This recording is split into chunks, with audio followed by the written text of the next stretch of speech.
Welcome to the Hollywood in Toto podcast, the right take on entertainment. The HiT cast offers a weekly look at Hollywood from a conservative point of view. Sick of media bias infecting Hollywood headlines? Tired of stars insulting your views? HiT has your back. Now, here's your host, Christian Toto.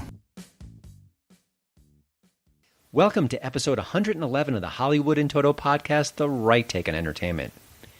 This week we're speaking with TV producer Burt Dubrow. He's only the man who helped bring Jerry Springer, Sally Jessy Raphael, and Dr. Drew to the small screen. These days, he's crushing the zeitgeist once more as the senior executive producer of Daily Blast Live, shot right here in Denver. You'll learn more about his new show in a few minutes. A while back, I dubbed the current late-night landscape as Hate Night TV, and sadly the name stuck. It's not just that Colbert and Kimmel and company are hopelessly in the tank for the Democrats. They are. It's the fury they bring to, well, do I call it comedy?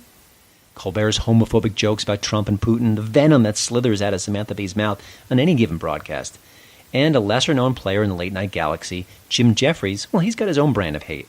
But now, it seems like the Aussie comic might have some real dirt on his hands. A Jewish YouTube star named Avi Yemeni recently appeared in a show, and he claimed he got hoodwinked by Jefferies for multiple reasons.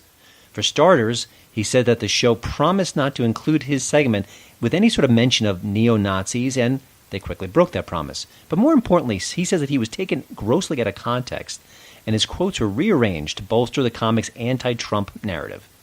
And he's got the raw video to prove it. Turns out he hid a camera and kept the camera rolling all the while he was being interviewed for the Comedy Central show.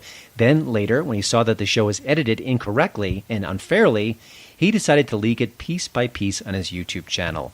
It's a fascinating story. I first read about it at boundingintocomics.com, and then I passed it along to a former HitCast guest, the Rap.com's John Levine.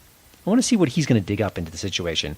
He's one of the most honest brokers about the media around these days, and if anyone can get a dig deeper into it, it's John. But is anyone really surprised by all this? Late-night comedians routinely slice and dice the news to push their propaganda. That's exactly what it is. It's no longer just comedy. It is propaganda, plain and simple. I just watched Samantha Bee do something very similar to attack President Trump recently. It was amazing. You know, I thought that Michael Moore would really kind of push all that sliced and diced videos together to kind of put up a narrative. Well, he's a piker compared to Bee and her team. Just pathetic. But I also suspect it's the tip of the dishonest iceberg. How many other people like this particular guest, Avi Yemeni, were similarly tricked into saying what they didn't want to say or just taken out of context? I bet you it happens a lot. Now, I hope Levine digs into the story deeper and shares it far and wide, because you know what? The biased mainstream press, they're not going to do a darn thing about it. I'm Patrick Corelchi. And I'm Adriana Cortez, and we're the hosts of Red Pilled America, a new storytelling podcast. Red Pilled America is not another talk show covering the day's news. We are all about telling stories. Stories Hollywood doesn't want you to hear. Stories the media mocks. Stories about everyday Americans that the elites ignore. You could think of Red Pilled America as audio documentaries, and we promise only one thing: the truth. Visit the iHeartRadio app right now to listen to Red Pilled America. Here's the hit tweet of the week.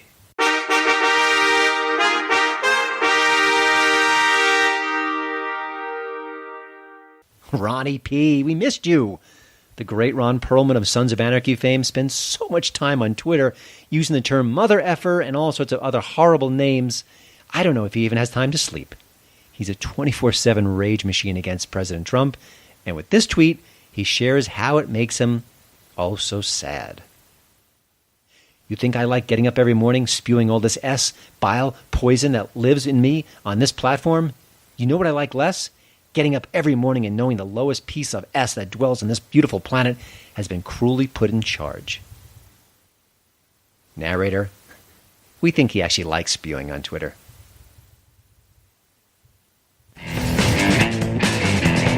You're listening to the Hollywood in Toto podcast, the right take on entertainment. My hit tip of the week is Blue Jasmine. Film critics have been praising Woody Allen's films for decades, but in the last 10 or so years, a lot of that praise is ringing pretty hollow. Okay, Midnight in Paris, wildly overrated. Whatever works, Magic in the Moonlight, anything else, oi. Then there's Blue Jasmine. Cate Blanchett stars as a Schitt's Creek-type character. She's fabulously wealthy and all of a sudden stripped of her fame and wealth, and she has to live with her blue-collar sister and try to get along. It's a beautiful character study, drenched in black humor. And of course, Blanchett is a wonderful actor doing marvelous things here.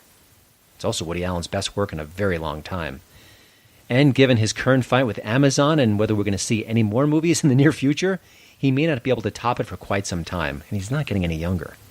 The bonus here, Andrew Dice Clay shines in a small but critical role.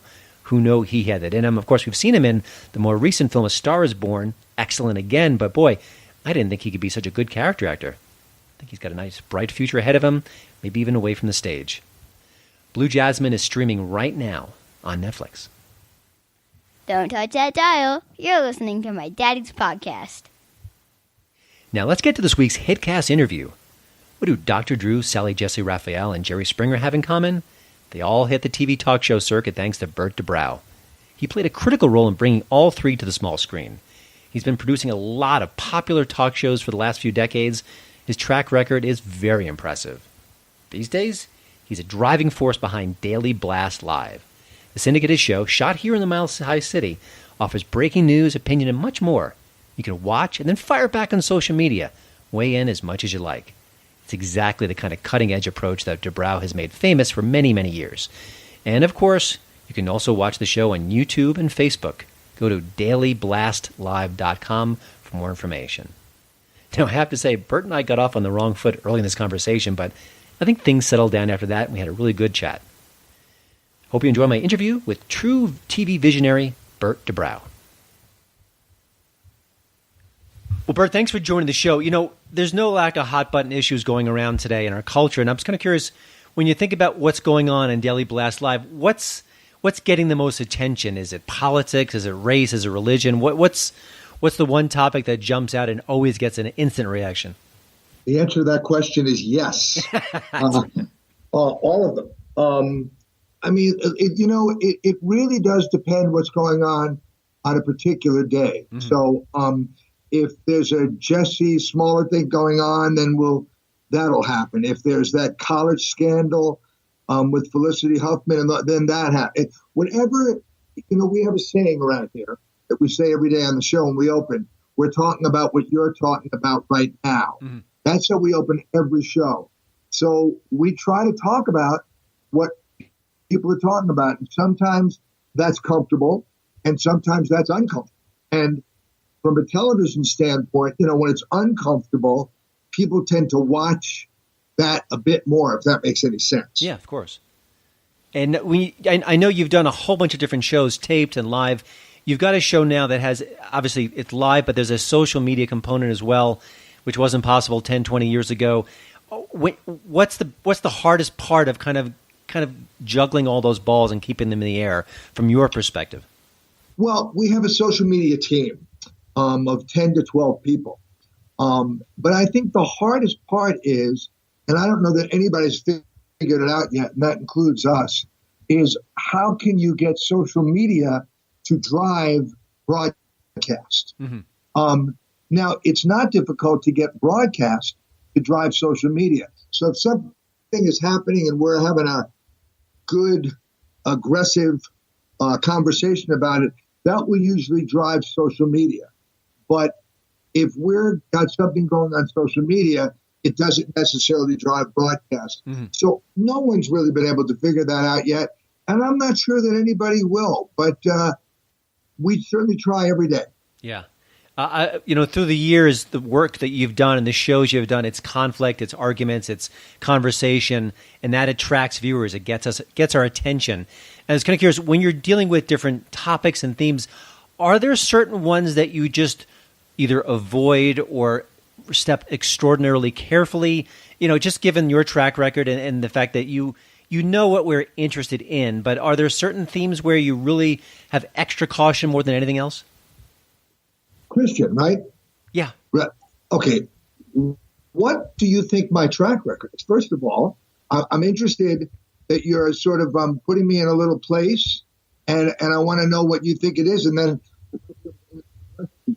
Also, it allows me to put you on the spot. Oh, no, it's okay. Well, I'm just saying, the shows you've done, Sally Jessy Raphael and Dr. Drew, Jerry Springer, and I've heard you on interviews talk about how it's about conflict. That's what gets our attention. It's gathering an audience. And I understand that. I agree with that. I think it's one of the many reasons why you're so successful. So I'm just kind of curious, given that understanding of what draws a crowd, are there certain kinds of topics where you go, I need to be extra cautious here. I know it. I know people are interested in it. I know they care about it. I know they're passionate about it. But it requires sort of an extra level of understanding, of sensitivity, that kind of a thing. Well, first of all, I'm impressed you did your homework. That's number one. And number two, yeah, I would say, and this is just me speaking now, so I can't speak for everybody. But race to me is always something that I try to be very careful about. Mm-hmm. That's a rough one. Any of that kind of stuff, what I was going to say is we try to be balanced, but we do try to be balanced.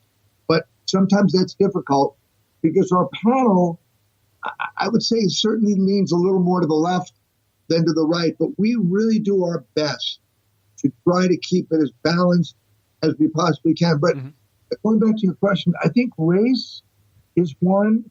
And then I would say when and again, opinion here, when the president says something that is not very nice, shall we say, we try to be very careful about that and try to have a good exchange. But sometimes, that can be difficult because if one side is watching, be generic here, a Fox, and another side is watching CNN or MSNBC, well, you've got two different worlds, both of which think they are right. So that gets a little challenging. Yeah. The word today is that we're more, I guess we're more divisive than ever. There's more fighting in the public arena. You have a kind of a unique prism on culture with all the work that you've done. Do you think that's as true as they say? Is it a bit exaggerated? What's your sense, given the fact that you see culture through a TV landscape? I'm just kind of curious. Well, I think we are more divisive, but I think a lot of that has to do with social media. As you said, I didn't have that years ago, but I think social media does it. You can go on. I have a friend of mine. We're in school years ago together. We're still best friends. And he said to me, you can go on social media and have the most bizarre idea of something, and you can find X number of people that will agree with you. It doesn't matter what the topic is. So when you've got that to start out with, how are people not divisive? I mean, you can get X number of people that think that they're 100% right, and X number of people that they're 100% right, and here you and I are talking about it. Yeah. It's very weird. Well, it's funny because I have someone on my Facebook friend list who I barely know. I don't even know how we connected, but he's a flat Earth person. So I didn't see that coming. But there you have it. So it's a good point. But look. You've got the left that thinks maybe they think the Earth is one way, and you've got the right that think the Earth is another way. What in the hell do you do? Yeah. I mean, well, and by the way, for me, just strictly talking television, well, that's the best kind of show I can have. If I've got everybody agreeing, what do I have? I've got nothing. I've got nothing. When you think about it, you were instrumental in bringing both Jerry Springer and Sally Jessy Raphael to television.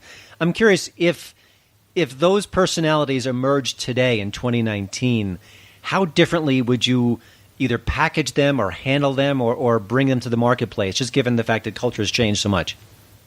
Well, let's put Jerry aside for a minute because that's sort of a separate, it's more of a circus, let's say.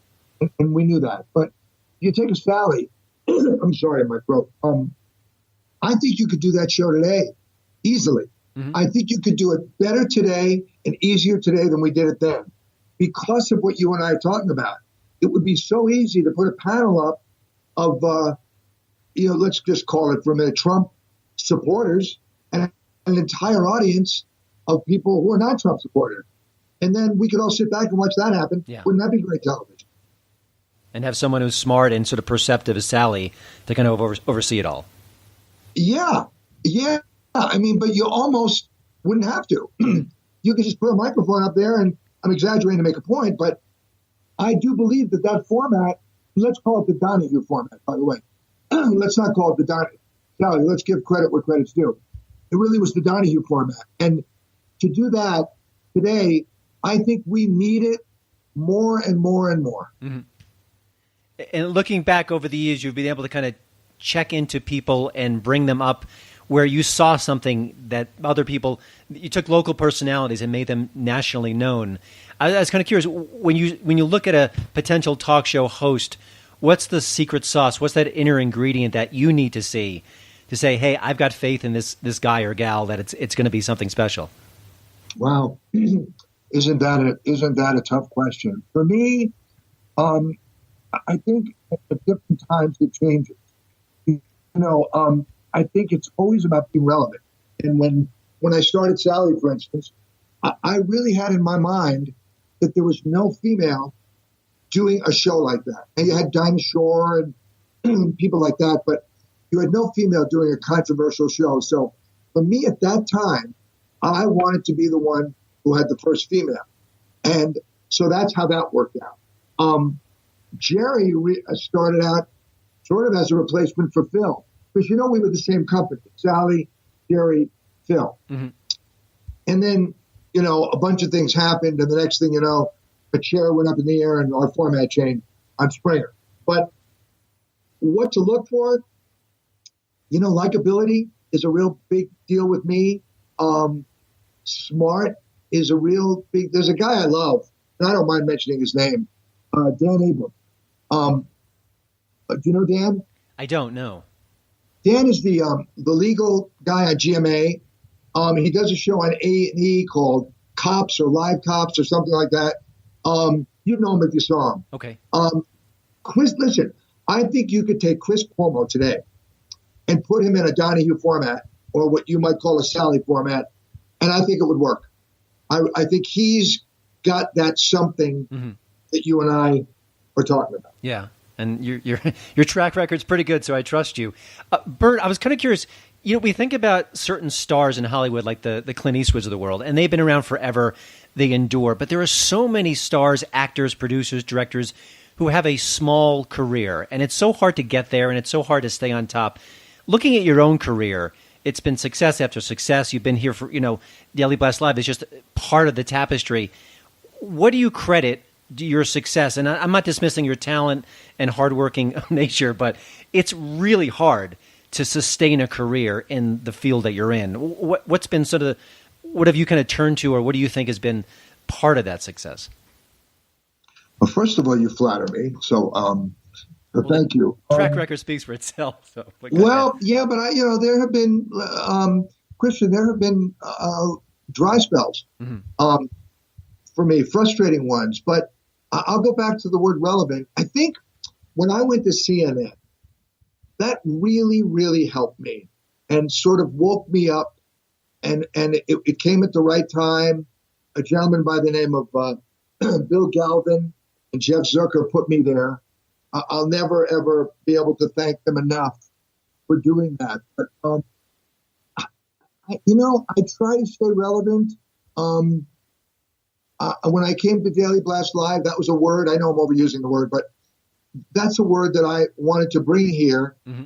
And Bob Sullivan and Lisa Credos, who brought me here to Tegna, I think they were open enough to let that happen and let me bring my relevance or relevance to Daily Blast Live. And I think that's what we're most proud of right now. But in terms of me, boy, you're asking the wrong person.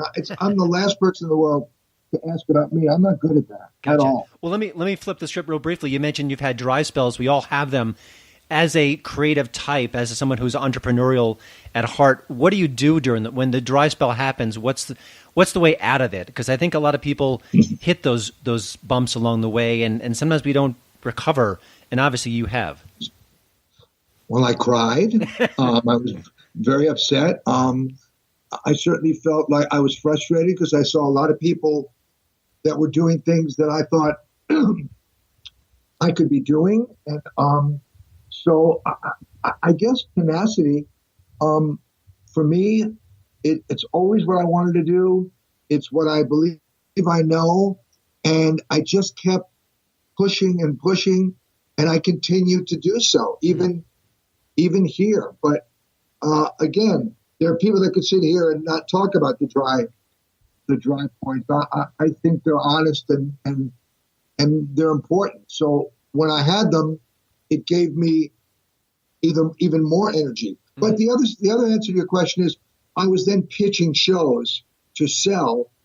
Right before I came here, I was doing that with a gentleman by the name of Bill Getty, who was the creator of The View and Barbara Walters' partner for many, many years. So I was always moving and doing something. I tried not to stop. Yeah. I'm also curious, through the years, and I know it's much more immediate now, it's social media, how much do you factor in the audience as far as their reaction? Because you think about the great filmmakers, they often say, I don't listen to the audience. I stick with my vision and my gut and my artistic sense, and that's why I do what I do. And I think for you, I'm sure there's that element of it, but there's also the, hey, people are saying they want more of this and that. How do you balance those two, sort of your inner sense versus what the public is telling you in the moment? Because sometimes you should listen, and I guess sometimes you shouldn't. Well, I kiddingly say all the time when I walk into a focus group that I agree with the focus group when they agree with me. So I always say that. But, years ago, the Brandon Tartikoffs of the world, the Fred Silvermans of the world, the Mike Gans of the world, running the networks, they had a gut, and they knew television. They knew broadcasting. Those are the people that I respect. I didn't know a lot of them, but some of them, and admired. So I certainly go with my gut. But I will share with you that when we get a negative comment from the audience, let's say on social media, I am the lunatic that picks up the phone and calls them. I just talked to 2 viewers last week because there was something that they either didn't like or didn't understand. I actually got on the phone and called them. So, and I have most people around me telling me they think I'm nuts for doing that. But I think it's important. Well, actually, I've read a lot of entrepreneurs who say this is exactly what you should do. You should talk to your audience and get their sense of things. I think that can only help, especially if you kind of, let it soak over you in the right way.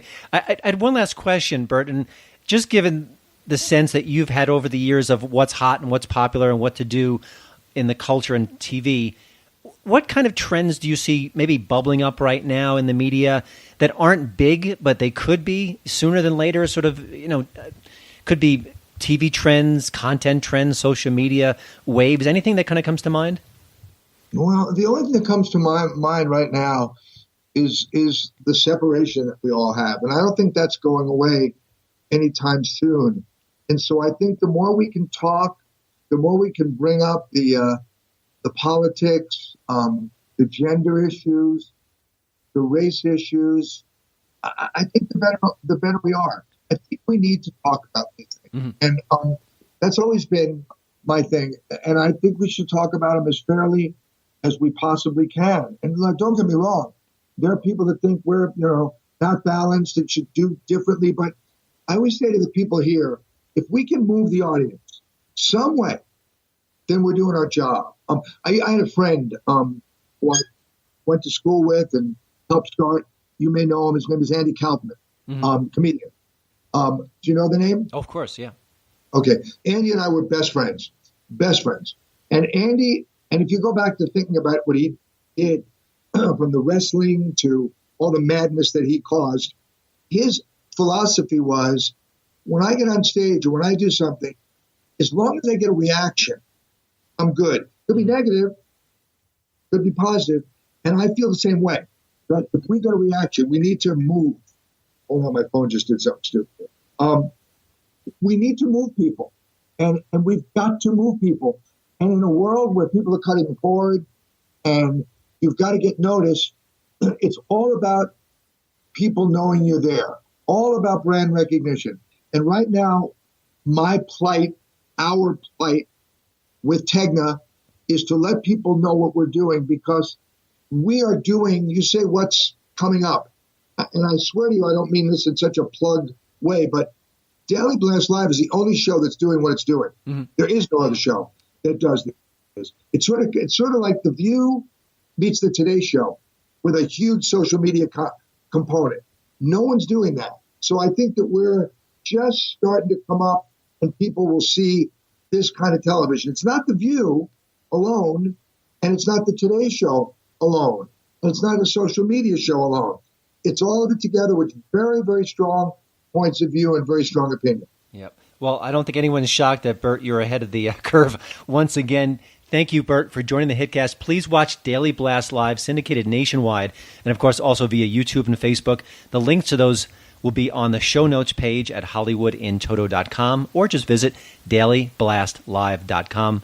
Burt, keep up the great work, and maybe we'll chat again about a new project you've got. Thank you, Christian. I appreciate it. Well, thanks again for listening. Don't forget to check out HollywoodInToto.com for both the show notes and, of course, the latest entertainment news. Please follow me at Twitter at HollywoodInToto. And we'd love it if you leave a podcast review over at iTunes. See you next week.